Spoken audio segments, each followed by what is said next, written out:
ভাই এটা কেন দিতেছেন? এটা কি লেগে দিতেছি? তো তাইলে আপনারা কই যে এটা কি লেগে দিতেছি? এটা ধরেন এখন খোলা রইলো, এটা খোলা রইলো, এই জায়গায় একটা পাখি বসলো।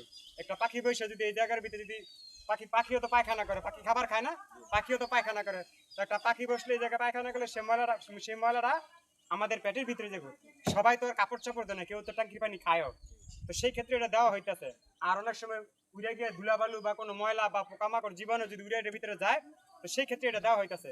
এটা দেওয়ার উদ্দেশ্য হলো আমাদের যেন এটা পাখি এই জায়গায় বসলো, কারণ এইখানটা তো আর পায়খানা যাবে না, এইখানটা তো ময়লাও যাবে না, এই জন্য এই টিটা আমাদের দেওয়া।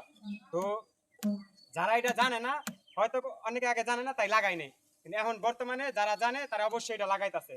তো যারা নতুন বাড়ি করতেছেন বা যারা নতুন কাজ করেন, অবশ্যই গ্যাস পেপের মাথার মধ্যে একটা টি লাগাই দিবেন। যদি টি না লাগান তাহলে এলবো লাগাই দিবেন।